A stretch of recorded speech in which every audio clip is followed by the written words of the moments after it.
श्री स्वामी समर्थ. नमस्कार मैत्रिणींनो. वटपौर्णिमेला नक्की काय करावे? गर्भवती महिलांनी काय करावे? एकच गुंडी वापरावी का? उपवास कसा करावा? शुभ मुहूर्त काय? राहू कालात काय करू नये? श्री स्वामी समर्थ. जय जय श्री स्वामी समर्थ. मैत्रिणींनो, वटपौर्णिमा लवकरच येत आहे.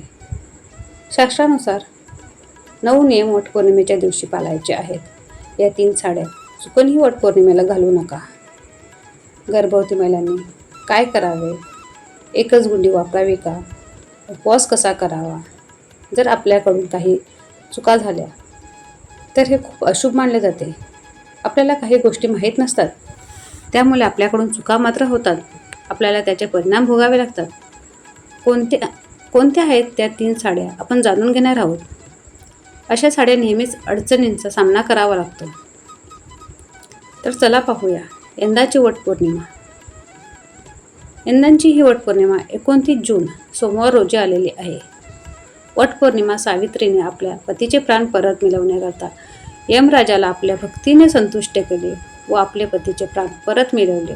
ज्या वडाच्या वृक्षाखाली तो पुन्हा जिवंत झाला तेच झाड होते वडाचे, आणि तो दिवस होता ज्येष्ठ पौर्णिमेचा, म्हणजेच वटपौर्णिमेचा. त्यावेळी वटसावित्रीने वडाची मनोभावे पूजा केली. या प्रसंगाची आठवण म्हणून आजही आपण सर्व स्त्रिया वडाच्या झाडाची मनोभावे पूजा करतो. म्हणजे देवतुल्य असे झाड म्हणून ओळखले जाते.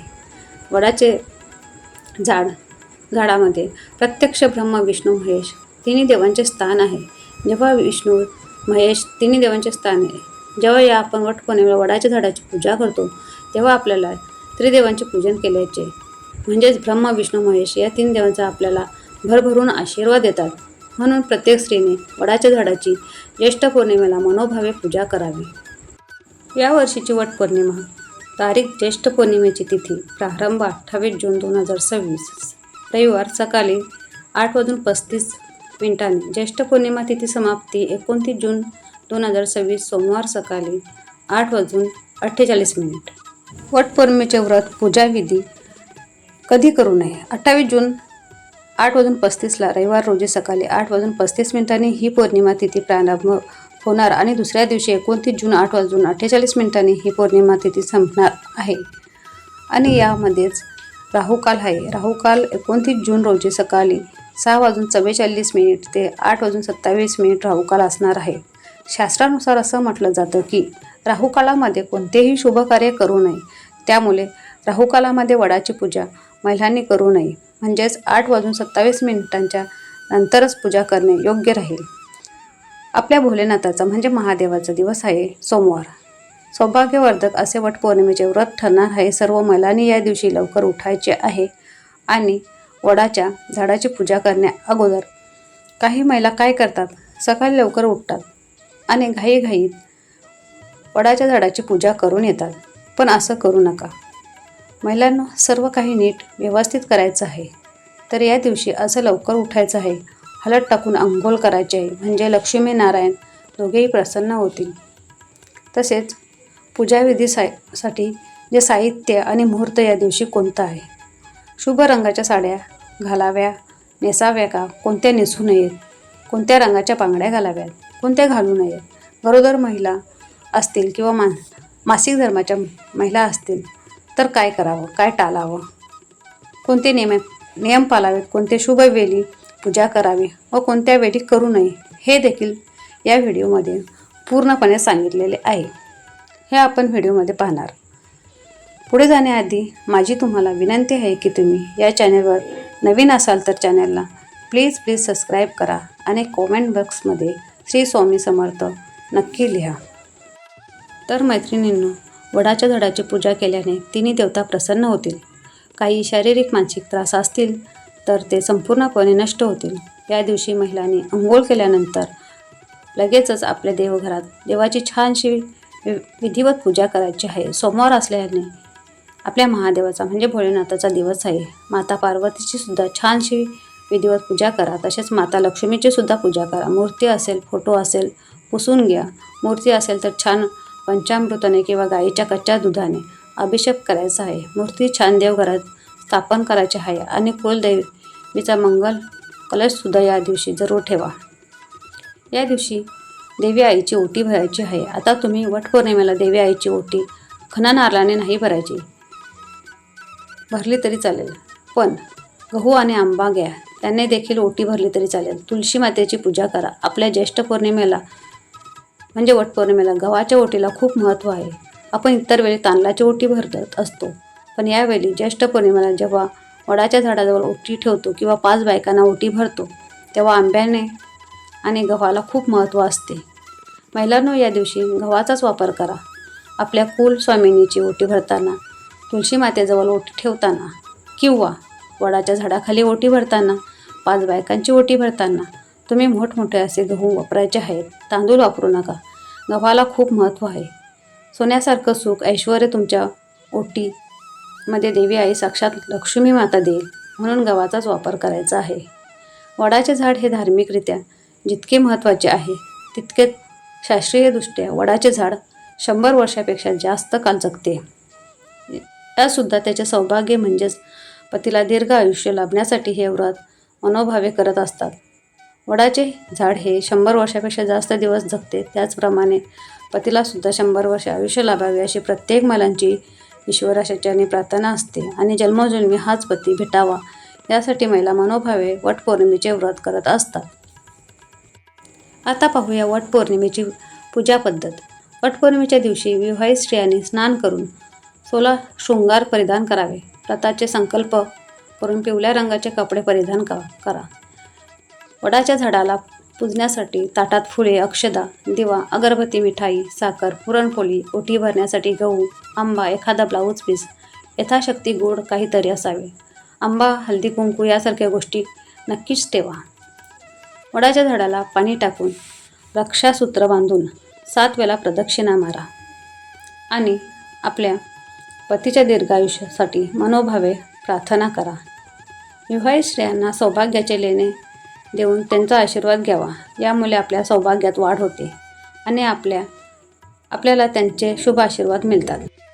आता आपण वटपौर्णिमेला कोणती साडी नेसावी व कोणती नेसू नये हे पाहू. नंबर 1. वटपौर्णिमेच्या दिवशी हिरव्या रंगाची साडी जर महिलांनो तुमच्याकडे असेल तर अवश्य परिधान करा. सुख सौभाग्याचे प्रतीक आहे. हिरवा रंग देवी आईला आवडता बहरलेला शुभ रंग आहे. म्हणूनच हिरवा रंग, जास्त करून हिरवा रंगच परिधान केला तर सुख आणि सौभाग्यात वाढ होईल. त्याचबरोबर तुमच्याकडे लाल रंगाची साडी असेल किंवा पिवळ्या रंगाची साडी, हळदी कुंकवाचा शुभ रंग आहे. म्हणून प्रत्यक्ष माता लक्ष्मी, श्री हरी, विष्णू आपल्या गणपती बाप्पा यांचा प्रिय रंग आहे, म्हणून हे सुद्धा रंग तुम्ही परिधान करू शकता. त्याचबरोबर केशरी रंग आनंदाच्या उगत्या सूर्यासारखा तेजस्वी रंग आहे. केशरी म्हणजे ऑरेंज कलरची साडी तुमच्याकडे असेल तर परिधान करू शकता. परंतु या दिवशी चुकूनही ह्या साड्या घालू नका. 1 काला रंग आणि 2 पांढरा रंग या दिवशी परिधान करू नका. तसेच मासिक पाळीत वापरलेली साडी चुकूनही वटपौर्णिमेला घालू नये आणि सुतकात वापरलेली साडी देखील वटपौर्णिमेला घालू नये. किंवा तुमच्याकडे लाल रंगाची साडीवर काळ्या रंगाच्या छटा आहेत तर अशी साडी देखील तुम्ही वटपौर्णिमेला परिधान करू नका. पूजा झाल्यावर सुद्धा वटपौर्णिमेच्या दिवशी काला आणि पांढरा रंग असलेल्या तुम्ही घरचे कपडे देखील या रंगाची साडी परिधान करू नका. वटपौर्णिमेला सोमवार आलेला आहे. वटपौर्णिमेचा शुभ रंग आपल्याला परिधान करायचे आहेत. हिरवा रंग परिधान करा, लाल रंग परिधान करा, पिवळा, ऑरेंज, गुलाबी रंग या अशा रंगाच्या साड्या आपण परिधान करू शकतो. तुम्ही वांगी कलरची साडी असेल तुमच्याकडे तीसुद्धा परिधान करू शकता. त्याचबरोबर महिलांनो, हिरव्या काचेच्या बांगड्या सौभाग्यवती स्त्रियांनी या दिवशी हातात नक्की घाला. आधीच्या असतील, तुम्ही 4 दिवसात वगैरे वापरलेल्या असतील, कुठे गेलेले असतील, तुम्ही सुतकात वगैरे ह्या बांगड्या वापरलेल्या असतील तर अशा बांगड्या वापरू नका. वटपौर्णिमेच्या दिवशी छान नवीन बांगड्या घ्या, जरी कमी भरल्या तरी चालतील. कपडे मात्र 4 दिवसात वापरलेले वगैरे कपडे असतील तर असे कपडे घालू नका. असे कपडे घालून वडाची पूजा करू नका. वडाची पूजा वडाच्या झाडाखालीच जाऊन पूजा करावी. वडाच्या झाडाच्या फांद्या वगैरे तोडून घरी आणून त्याची पूजा करू नका. पूजा करतात तर असं करू नका. जर वडाचे झाड लावायचे असेल तर वडाचे नवीन झाड घेऊन या आणि झाडाची पूजा करा आणि नंतर ते झाड तुम्ही घराजवळच लावलं तरी अतिशय उत्तम आहे. पण फांद्यांची पूजा करू नका. फांदी तोडण्याची चूक अजिबातच करू नका. या दिवशी आपल्याला झाडाचीच पूजा करायची आहे. बऱ्याच महिला फांद्यांची पूजा करतात, पण चुकूनही असे करू नका. फांदी तोडायची नाही, झाडाचीच पूजा करायची. बघा, बऱ्याच ठिकाणी झाड असतात, आपण झाडाखाली जाऊनच पूजा करायची आहे. या दिवशी कुणाचाही अपमान करू नका, कुणालाही कमी लेखू नका.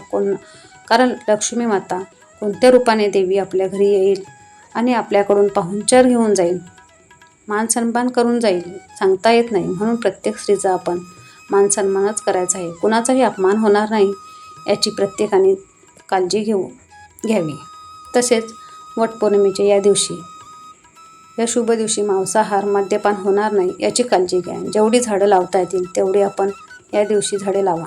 या दिवशी एक का होईना पण वडाचे झाड लावा, किंवा तुळस लावता आली तर तुळस लावा. इतर झाडं लावायची असतील तर तेही अतिशय शुभ दिवस आहे आणि वटपौर्णिमेच्या दिवशी तुम्ही इतर झाडेही लावू शकता. घरात शांतता राहील याची प्रत्येकाने काळजी घ्यायची आहे. महिला नियम शांत ठेवा आणि मन प्रसन्न ठेवा. पूजा असू द्या, व्रत उपवास फल देऊन जातं, म्हणून शांत आणि प्रसन्न मन ठेवा या दिवशी. तर वडाच्या पूजेसाठी काय साहित्य लागणार आपल्याला ते आपण पाहूया. शेंदूर 1, कळसरी अत्तर, कापूर, पंचामृत, दूध. पंचामृत नसेल तर कच्च्या गायीचे दूध, पूजेचे वस्त्र, विड्याची पाने, सुपारी, पैसे, गूळ. जर तुम्हाला झाडाला एखादा हार घ्यायचा असेल तर तो हार घेऊ शकता. या सर्व वस्तू आपण नेहमीच पूजा करतो, आपल्याला सर्वांना माहीतच आहे. प्रथम आपल्याला गणपतीची सुपारी मांडून स्थापना करायची आहे. पहिल्यांदा वडाच्या झाडाखाली गेल्यानंतर पहिल्यांदा गणपती मांडायचा आहे. तुम्ही विड्याची 2 पानं मांडायची आहेत, त्यावर सुपारी ठेवायची आणि गणपती बाप्पाची आपल्याला प्रथम पूजा करायची आहे. हळद, कुंकू, अक्षदा, फुलं, दुर्वा वाहून पंचोपचार पूजा करायची आहे. नंतर आपल्याला वडाच्या झाडाला थोडं दूध किंवा पंचामृत किंवा पाणी अर्पण करायचे आहे. हळदी, कुंकू, फुलं वाहून पूजा करायची आहे आणि नंतर आपल्याला सूत गुंडाळायचं आहे. सौभाग्याचा अलंकार असेल तुम्ही सौभाग्याचा अलंकार अर्पण करायचा आहे. मुठभर गहू आणि आंबा याची ओटी तुम्हाला वडाच्या झाडाखाली भरायची आहे. तुम्ही जशी दरवर्षी पूजा करता पंचोपचार तशीच पूजा करायची आहे. जन्मोजन्मी हाच जोडीदार मिळावा. जोडीदारासोबतचे आयुष्य सुखाचे, समृद्धीचे, आरोग्याचे आणि भरभराटीचे जावो हीच ईश्वरचरणी प्रार्थना करायची आहे. नंतर तुम्ही काही खाल्लं तरीही चालेल. काही महिला काय करतात, वटपौर्णिमेच्या दिवशी संपूर्ण दिवस रात्र असा उपवास करतात आणि दुसऱ्या दिवशी उपवास सोडत असतात. आता तुमची जशी परंपरा आहे, काही ठिकाणी वडाची पूजा केल्यानंतर लगेचच घरी गेलात आणि उपवास सोडतात, तर काही ठिकाणी संपूर्ण रात्र उपवास करतात. या दिवशी गरोदर स्त्रियांनी फक्त लांबूनच नमस्कार करावा. आपल्या पतीसाठी उदंड आयुष्य मागावे. आरोग्य, सुख, शांतीसाठी प्रार्थना करायची. जर तुमचा 7वा, 8वा किंवा 9वा महिना चालू असेल तर चुकूनसुद्धा वडाच्या झाडाला फेऱ्या मारू नका, नाहीतर पोटातील बाळाला काळ सर्पदोष लागण्याची शक्यता आहे असे सांगितले जाते. गरोदर महिलांनी पुढील वर्षी पूजा करायची आहे. यावर्षी पूजा करू नका आणि 1 ते 6 महिने झाले असतील तर तुम्ही वडाच्या झाडाखाली हळदी, कुंकू, फुलं वाहून वडाच्या झाडाखाली नमस्कार केला तरी चालेल. कुणाची ओटी भरू नका तुम्ही आणि कोणाकडे ओटी भरूनही घेऊ नका. तुम्हाला जर कोणी ओटी दिली तर घेऊ नका. शक्यतो पूजा करण्यासाठी जाऊच नका. पण चुकून गेलात तर फेऱ्या तरी मारू नका आणि कोणाकडून ओटी चुकूनही घेऊ नका. फक्त आपला जो दोरा आहे किंवा जे सूत आहे ते वडाच्या झाडाला गुंडाळायचा असतो. तो सूत फक्त तिथे अडकवू या, म्हणजे त्यातील दोरा वरील दोऱ्यामध्ये अडकवा आणि गुंडी आणि अशी खाली सोडा. गरोदर महिलांनी काही नियम पाळायचे आहेत. आता महिलांना आपण सर्व स्त्रिया वडाच्या झाडाखाली पूजनासाठी गेल्यानंतर एकीचा सूतगुंडी दुसरीला देऊ नका. ही चूक अजिबात करू नका. मी काही ठिकाणी बघितले 7 फेरे मारून झाल्यानंतर धागा तोडून आणि दुसरीला देतात, तर अशी चूक अजिबातच करू नका. वडाला 7 फेरे मारताना 7 वेळा धागा गुंडाळून उरलेला जो धागा असतो तो सूतगुंडी तिथेच खोचून द्या किंवा तोडण्याची कापण्याची चूक अजिबात करू नका. वडाची पूजा करताना बरोबर सुताचा धागा घेऊनच जा. झाडाखाली पूजेचे ताट तयार करायचं. सगळ्या वस्तू आहेत का नाही हे काळजीपूर्वक बघा आणि त्याला खास करून स्वतःची गुंडी असायला हवी हे बघा. जरी आपली सख्खी बहीण असेल तरीही तुम्ही एकमेकींना स्वतःची गुंडी देऊ नका. एकमेकींना या गोष्टी आहेत त्या वटपौर्णिमेच्या दिवशी सर्वांनी पाळायच्या आहेत. तर ही माहिती तुम्हाला कशी वाटली? व्हिडिओ आवडला असेल तर व्हिडिओला लाईक करा आणि जास्तीत जास्त महिलांपर्यंत शेअर करा, जेणेकरून त्यांना हा व्हिडिओ उपयुक्त ठरेल.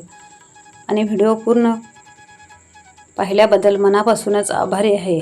धन्यवाद. श्री स्वामी समर्थ.